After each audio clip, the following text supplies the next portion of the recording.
Si a vos te llevan al barro, tenés que estar lo suficientemente preparado y tu estrategia tiene que ser lo suficientemente flexible para poder adaptarse a cualquier terreno. Sea terreno en el cual te sientas cómodo o sea terreno en el cual te sientas no tan cómodo. Porque si no, evidentemente, entonces tu estrategia de comunicación política digital no es lo suficientemente efectiva y no es lo suficientemente flexible, y eso puede tener consecuencias en el resultado electoral. Yo analizaba las colaboraciones del presidente, y eso responde a una estrategia o es pura casualidad. Un presidente de la nación que en 6 meses hizo 700 publicaciones en Instagram, hizo colaboraciones con, es un montón, con 85 cuentas distintas y colaboraciones de todo tipo. Peligra mucho el eje de discusión y el eje del debate, porque primero cuando ya pasa a la descalificación o a buscar yo estoy filmando y aparte me estás filmando vos, y bueno, y la pregunta es quién reacciona primero, y termina siendo muy peligroso porque no se da el debate político que debería darse en términos a propuestas, en términos a políticas, y entonces se confunde cantidad de retweets o cantidad de views con cantidad de votos. Hola amigos, ¿cómo están? Bienvenidos a una nueva entrevista aquí en Política Analizada. Mi nombre es Julián Galeano y hoy estamos con Vico, que nos acompaña por primera vez en los estudios. Vico, gracias por venir, un placer. No, gracias a vos, Juli. Buenísimo todo esto. Buenísimo Excelente. Tu uso también. Viniste... sí, viste, estamos full Inter Miami. Full Inter Miami. Pleno Mundial de Clubes, así que vamos a ver. Pero viste que terminó el Mundial de Clubes y Messi ya va metiendo como 6 goles. Tremendo. Y 2 por partidos, es como un... Sí, y está preparando un posteo sobre cantidad de segundo publicitario en medios tradicionales, en televisión, dentro del Mundial de Clubes, versus pauta digital. Que eso viste que siempre genera debate, sí. Pero bueno, después podemos profundizar en eso. Dale. Vico, viniste porque, bueno, sos estratega político digital, alguien con mucha trayectoria que me gustaría que para arrancar la entrevista puedas presentarte, comentarnos un poco de vos para las personas que quizás te están viendo por primera vez. Sí, soy Vico, consultor, estratega político digital. Me dedico a la comunicación política, específicamente digital, hace ya casi 10 años, te diría. Y dentro de eso, mi experticio, en lo que me siento más cómodo, es el armado de estrategias digitales para campañas electorales. Después, obviamente, sucede que si la campaña sale bien, resulta bien, terminas trabajando en gestión. Claro. Y también hay que decirlo que ganar una campaña electoral es muy complejo, es muy difícil, pero bueno, cuando eso sucede, posiblemente continúes trabajando o asesorando en lo que tiene que ver la gestión. Y dentro de eso también tengo un programa de streaming, doy clases vinculadas a la comunicación política digital, algo que me apasiona bastante y algo que, como entiendo vos también conocés, es muy desgastante. Demasiado. Sí. Porque es un 7x24 completo. Sí. Entonces, y los años electorales, los años de campañas electorales, básicamente la vida personal de uno termina en pausa. La dejas en pausa, en stand-by, durante ese año, y después un poco la puedes reactivar, pero bueno, en cada año básicamente hay una campaña, mínimo, ¿no? Sí, mínimo. Y si trabajas para afuera, prácticamente no terminas nunca. Exactamente. Y la vida electoral ahora prácticamente no existe. La vida electoral prácticamente no existe. Igual cuando comienza la disfruto demasiado. Pero bueno, viste, también hay que ver en cada lugar, en cada región donde uno está, si se cumple digitalmente o no, si hay un vacío ahí legal. Si no te tiran un video fake el día previo. Qué polémico eso. Qué polémico eso. Sí. No, una noche donde no se duerme. Una noche donde no se duerme, donde genera varios debates. Bueno, eso es una interesante cuestión lo que traes a colación, porque me pareció bastante interesante. No solamente el video, sino también la reacción de la víctima del video, digamos. En ese sentido, a mí me preguntaban en distintas entrevistas qué hubieses hecho vos. Si a mí me invitan al barro, yo voy al barro. Claro. Yo hubiese hecho el mismo video con inteligencia artificial, mejor, hablando también mal del contrincante, en ese sentido, o diciendo cosas que no son. Porque básicamente yo entiendo que el opositor tuyo juega, y es lógico, pero vos también tenés que jugar si te lleva a ese terreno. Entonces, me parece que es un tema bastante interesante como para analizar. ¿Lo estuviste siguiendo a Rodrigo de Loredo? Sí, que se metió. Está abusando, pero ayer en estos días subió uno muy bueno, un carrusel de varios videos, con esto de la salida de Mercado Libre de Córdoba, de varias situaciones. Un verdulero hablando con un cliente hablando con un mecánico, y así, todo hecho con inteligencia artificial, explicando en distintos videos por qué se fue Mercado Libre y todos echándole la culpa, obviamente, a Yayora. Videos increíbles. Sí, es interesante el uso de la inteligencia artificial. Creo que cada año va evolucionando más y cada vez... ¿Año? O Bueno, mes. sí. Porque, No, es que hacía la comparativa con el 2023. Que el claro. 2023 nos sorprendíamos con imágenes de inteligencia artificial y ahora ya nos empezamos a sorprender con videos con inteligencia artificial y ahora ya con fakes de inteligencia artificial. Voz completamente doblada a la perfección. Exactamente. Ayer se debatió mucho, de hecho, sobre un fragmento de Fantino, en Ujú. un momento, si era inteligencia artificial, si no, si estaba sacado de contexto. Y todo esto lo que genera para mí es que antes la política lo miraba con malos ojos y se indignaba, y creo que de a poco lo va empezando a utilizar a su favor. Y de hecho, para mí en esta campaña se va a ver bastante de eso, como también se ve en otras campañas en la región. El uso de la inteligencia artificial que, usado, digamos, para el interés del objetivo comunicacional y el objetivo político dentro de una campaña electoral, es una herramienta que tiene un peso enorme. Hay que saber cómo utilizarla y para qué utilizarla. Tampoco es la inteligencia artificial por la inteligencia artificial. Claro, sí. ¿Qué le da más miedo a un político en 2025? ¿Un carpetazo o un video fake hecho con inteligencia artificial? No, yo creo que el carpetazo. ¿El carpetazo? Sí, Ok. Sí, porque el video con inteligencia artificial creo que vos tenés maneras de poder contrarrestarlo. Ya sea poder desmentirlo de manera oficial, poder desmentirlo por lado B, digamos, y también generando, insisto en lo mismo, subiéndote a RIN y generando exactamente el mismo tipo de contenido que generan contra vos. Porque insisto, si a vos te llevan al barro, tenés que estar lo suficientemente preparado y tu estrategia tiene que ser lo suficientemente flexible para poder adaptarse a cualquier terreno. Sea terreno en el cual te sientas cómodo o sea terreno en el cual te sientas no tan cómodo. Entonces ahí tenés que estar preparado. Porque si no, evidentemente, entonces tu estrategia de comunicación política digital no es lo suficientemente efectiva y no es lo suficientemente flexible, y eso puede tener consecuencias en el resultado electoral. Claro, estamos preparados.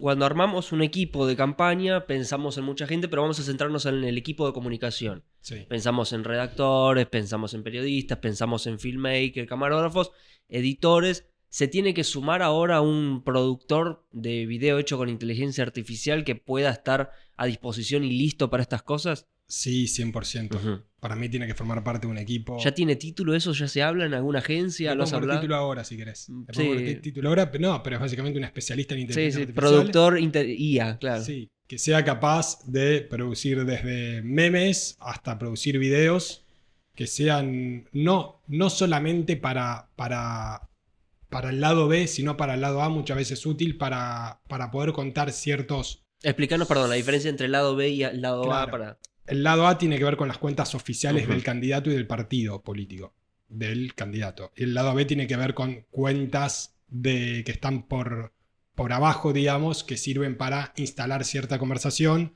o sirven para criticar al oponente en ese sentido. Entonces siempre dividimos en lado A y lado B.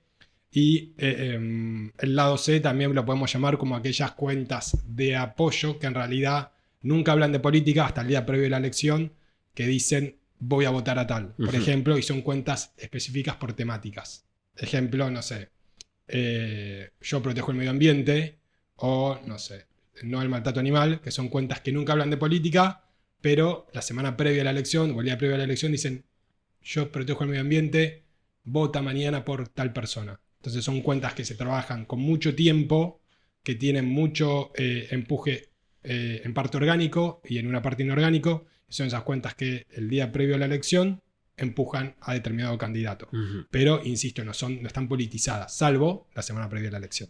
¿Y eso se trabaja desde el equipo por lo general o se tratan de convocar un tiempo antes? Y hay mitad y mitad. En parte se trabaja desde el equipo, en parte se trabaja, digamos, más a través de la militancia, el activismo digital, que eso también es muy importante tenerlo y le da mayor peso. Y también son cuentas del lado C, entre comillas, que sirven para posicionar ciertas temáticas que son relevantes para el candidato, ¿no?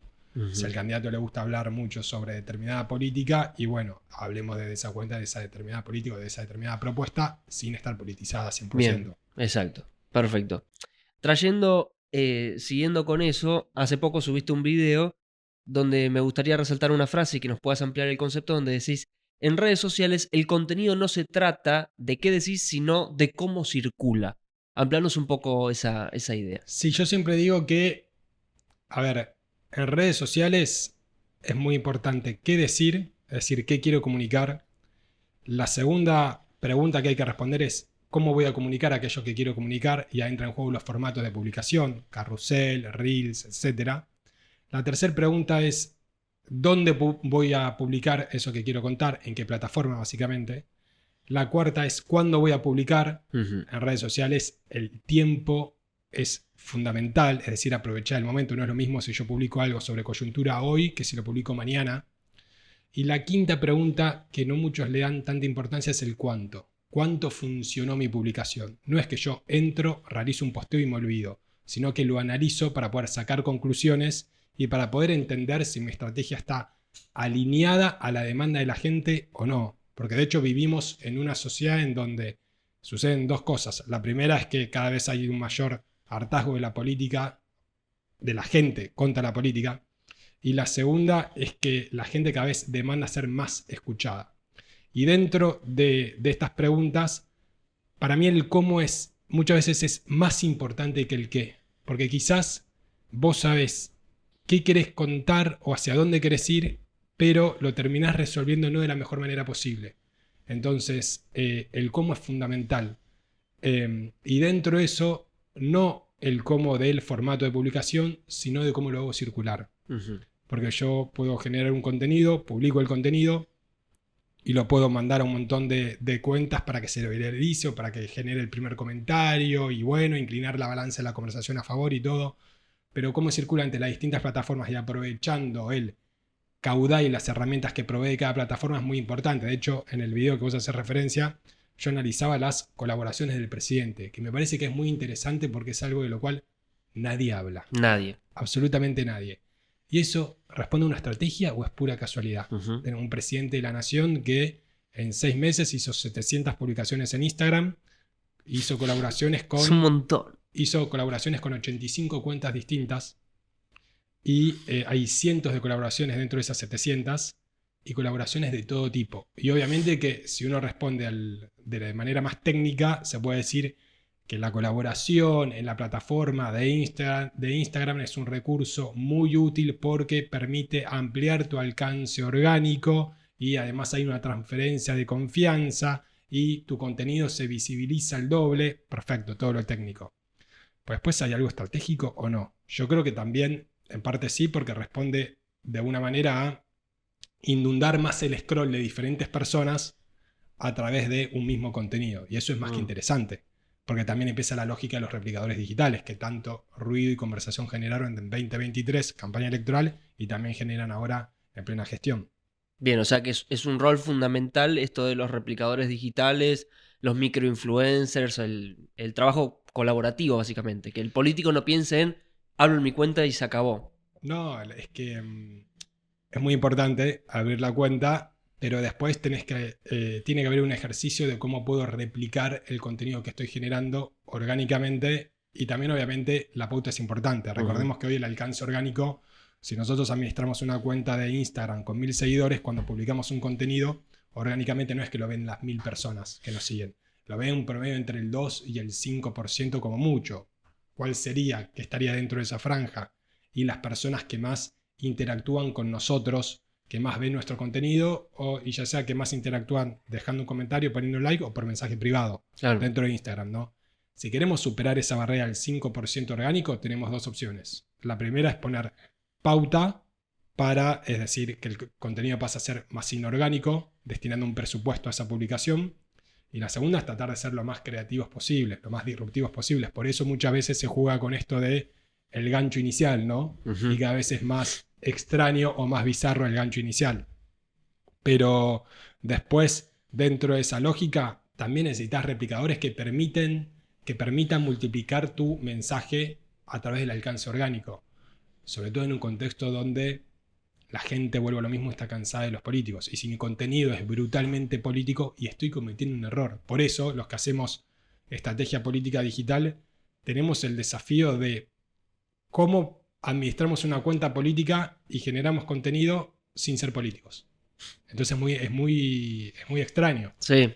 Porque estamos en un contexto en donde hay un hartazgo, en donde no queremos ver una mesa enorme de políticos hablando, y eso también genera que se haga cualquier cosa. Sí, En sí. esta Y cómo no lógica- quedar como el meme de Burns vestido de adolescente en un contenido. Y esto ya genera cualquier cosa y por eso también vemos videos de campañas electorales, spots, donde se genera cualquier tipo de contenido y el equilibrio ahí es muy fino, ¿no? Es muy fino entre irme del otro lado o ser un político aburrido que solamente me ve mi familia y mis amigos. Bien. ¿Qué datos son relevantes para el análisis de una vez que se publica el contenido, cuando hacemos el estudio? ¿Qué datos vos decís, estos son importantes y estos pasan en un segundo plano? Si quizás nos va bien, por decirte, el me gusta es más importante que el tiempo de duración del video, por decirte un ejemplo así. Diferenciarnos entre qué vos decís, esto es clave Sí. y esto es a veces no tanto. Todo va a depender de cuál es el objetivo de comunicación y el objetivo político del candidato. Siempre que nosotros comenzamos a trabajar con un candidato, lo que le preguntamos es, bueno, ¿cuál es tu objetivo de comunicación? ¿Hacia dónde vos querés ir y cuál es tu objetivo político? ¿Qué es lo que vos buscás en la próxima elección? Dentro de eso muchas veces machean objetivo político y comunicacional, otras veces no. Por ejemplo, si hablamos de un candidato que tiene muy bajo el nivel de conocimiento y lo queremos posicionar en un determinado distrito, lo primero que vamos a buscar es el alcance. Es decir, a cuántas personas alcanzamos con nuestra publicación. Porque a mayor cantidad de alcance, más posibilidad tenemos de posicionar nuestro mensaje estratégico. El alcance, insisto, es la cantidad de personas a las cuales alcanzamos con nuestra publicación, que es diferente de las impresiones. Las impresiones son la cantidad de veces que la plataforma muestra mi contenido. Entonces podemos hablar que un mismo posteo tuvo 3 impresiones, pero una persona alcanzada. Entonces 3 veces se le mostró una misma persona. Eso por un lado, si queremos posicionar a un candidato para que incremente su nivel de conocimiento. ¿Qué busco ahí? Y lo que yo busco es que le aparezca un montón de veces a distintas personas en el scroll cuando están navegando. Después, lo otro que para mí es importante en términos de interacción, de engagement, yo soy una persona que no me mido mucho por cantidad de likes. Y creo que eso también es para debatirlo y genera muchas veces discusiones que no van a ningún lado porque vivimos también una era donde políticos piensan que a mayor cantidad de retweets, mayor cantidad de votos. Y no funciona así. O mejor dicho, no siempre funciona así. Entonces hay que tener cuidado con eso y ser cuidadoso, porque muchas veces se busca como el hit del momento, como si fueses un artista, el hit del verano, y buscas todo el tiempo producir un contenido que genere más ruido del último que hiciste o mayor conversación del último que generaste, que produciste, y no tiene ningún sentido y no cumple con tu estrategia de comunicación y con tu estrategia política y con tu objetivo. Entonces ahí hay que tener cuidado, porque también el político que habla de todo habla de nada a la vez, ¿no? Que son los que yo denomino tuiteros políticos de cancha. Están todo el tiempo generando ruido en una plataforma que es, X, que tiene poco más de 7 millones de usuarios, de los cuales activos reales son poco más de 4,5 millones, y que es específicamente para el círculo rojo. Entonces es algo muy, pero muy chiquitito. Después podemos hablar, ¿no?, de la obsesión de los políticos por Twitter, por X. Demasiado. ¿No? Pero bueno, volviendo a tu pregunta, dentro de eso, después, yo creo que hoy las métricas más importantes dentro del universo Meta, particularmente de Instagram, es el alcance, son los compartidos, son los guardados, después los comentarios y último de todo es el me gusta. Bien. Y de hecho, a ver, y pregunto acá y desafío a la audiencia, ¿cuánto de nosotros vemos contenido y vemos el video completo y no ponemos quizás ni un like? O no comentamos. Pero si lo compartimos, por ejemplo. Pero quizás lo compartimos. Sí. Entonces, ¿y por qué sucede eso? Y porque sucede porque somos observadores silenciosos, ¿no? Que nos gusta estar, nos gusta mirar, pero no nos gusta dejar huella, no nos gusta dejar marca digital. Entonces... O quizás no la que al político le sirve, porque capaz que la huella nuestra es enviarlo, replicarlo, pero el me gusta ya le perdimos el valor. Sí, antes, a ver, esto pasaba, vos quizás sos muy joven, pero hace algunos años... Pará, ¿cuántos años tenés, Vico? 34. ¿34? Sí. Estás mucho mejor que yo tengo 30. En el... ¿Y eso que decís que perdés vida en campaña? No se estaría notando. Sí, completamente. Pero hace un par de años, por ejemplo, si nos vamos a Facebook... Sí. Las páginas de Facebook, ¿se acuerdan en ese momento? Que el político siempre tenía que tener su página de Facebook y su cuenta de Twitter al principio. Y las páginas de Facebook era interesante porque al principio de todo, estoy hablando año 2014, 2015, hasta 2016, lo que sucedía era que arriba de todo de la página se mostraba la cantidad Me gusta, de seguidores. me gusta que tiene esa página. Sí. Arriba de todo, y de hecho las empresas, las grandes empresas, estaban Coca-Cola, Pepsi, no sé si podemos dar marcas, pero Sí, bueno, las sí, dimos, sí. competían entre ellas por quién tiene mayor cantidad de me gusta. Y con el paso del tiempo, particularmente en Facebook, lo que sucedió fue que el botoncito de cantidad de me gusta cada vez se fue escondiendo más y se sumó inclusive seguidores, que vos podés seguir a la página pero no le podés me gusta, entonces vos ves el contenido, pero tal cosa y esto y lo otro. Después cambió por reacción. Después cambió por reacción. Entonces hubo como una rotación o un cambio en términos de interacción y también un cambio en términos de lógica de pensamiento digital. Es decir, ya no era como antes de... Inclusive me voy a 4 o 5 años atrás donde las marcas buscaban grandes cuentas de influencers con millones de seguidores para poder promocionar diferentes anuncios, sino que hoy la publicidad es mucho más segmentada. A mí no me interesa ya el influencer, sino el microinfluencer. Es decir, el que tiene quizás una comunidad muy consolidada de 5.000, 8.000, 10.000, 12.000 seguidores. Pero va directo a mi público. Pero va directo al nicho específico. Claro. Y eso para la marca es mucho más valioso. ¿Por qué? Porque le estás hablando a la gente de lo que realmente le interesa. Entonces vos estás promocionando dentro de un público, dentro de una comunidad que realmente le interesa lo que vos estás vendiendo. Bien. Entonces, eso es muy interesante. Bien. Vico, cuando vemos distintos políticos en redes sociales, te voy a traer 3 casos. Cuando vemos las redes sociales de Bukele, es cinematográfica la producción. Es realmente increíble lo que destina en tiempo de producción. Sí. Hay drones, van a las cárceles incluso con un nivel cinematográfico. Parecen películas de ciencia ficción, de policiales. Hay una dedicación porque la calidad sea alta en el contenido. Después cuando vemos a Milei, vemos que se filma con el teléfono, Iñaki lo filma con el teléfono y punto. O replica contenidos, memes de otro y punto. Y después cuando vamos a Trump vemos que es una mezcla de eso. Es como el profesionalismo pero bardeando. Incluso ahora desde la Casa Blanca salió el video, que seguramente lo viste, de cuando fue a la ONU, no me acuerdo qué evento internacional fue, y puso de fondo la canción de Usher de Papi llegó, ¿viste? Como bardeando literalmente a todo el resto de los presidentes. ¿Cómo un político encuentra el tono en su comunicación? ¿Cómo un político tiene que definir si voy por algo super pro, voy por algo más casero, voy por un intermedio? ¿Cómo se encuentra eso?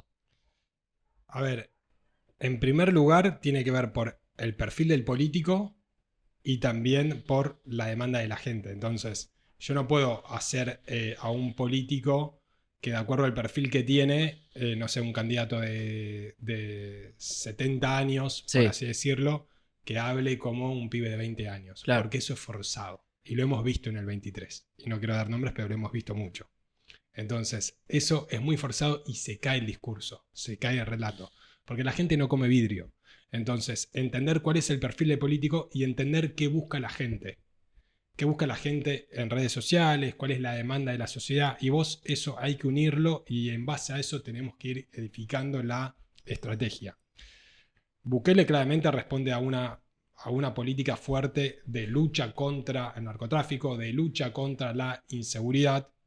Y evidentemente también es un presidente que cree muchísimo en el uso de las redes sociales y tenemos claros ejemplos de Bukele dándole órdenes a su gabinete a través de Twitter. Sí. Lo cual es bastante particular en ese sentido.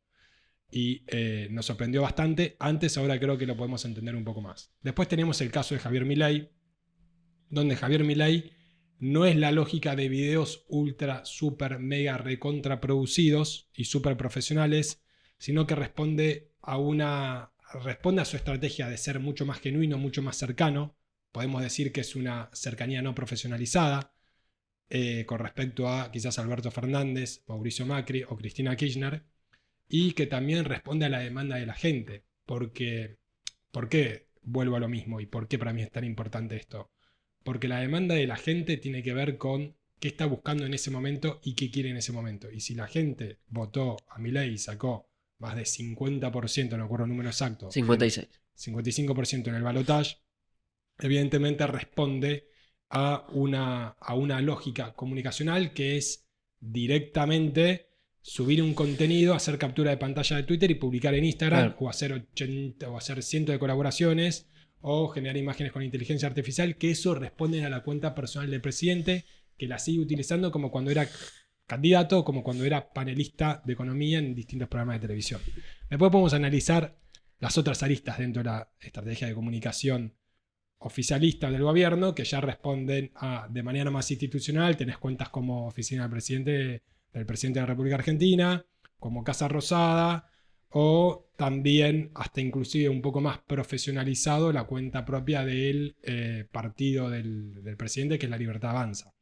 Pero también pregunto, ¿qué hubiese pasado si el 10 de diciembre del 2023 Milei cambiaba toda su comunicación personal y de repente comunicaba como un político clásico tradicional como nosotros conocemos, cuidando los formatos, cuidando la estética, con videos subtitulados? Se hacía casta, capaz. Y sí. Entonces estaría rompiendo el contrato de confianza que básicamente la gente, o por lo menos el 55% de la gente que lo votó, le dio. Entonces, ahí hay que ser cuidadoso y creo que no hubiese sido coherente si de repente empezaba a comunicar como una política tradicional, o por lo menos a la que más acostumbrados estamos, ¿no? Bien. Entonces, por eso vuelvo a lo mismo. Tu estrategia siempre tiene que ser acorde al perfil del político. Si no, en algún momento se va a generar ruido y se cae el relato. Vico, para ir cerrando, últimas dos. Con esto de cuando se armó la última sesión en diputados, que lo increparon a Esper, que se armó ese video muy viral, vi muchos diputados de la oposición, en realidad del PRO, de la Libertad Avanza, que palabras más, palabras menos, giraban en torno a esta idea, decían, es obvio que van a buscar el video de TikTok.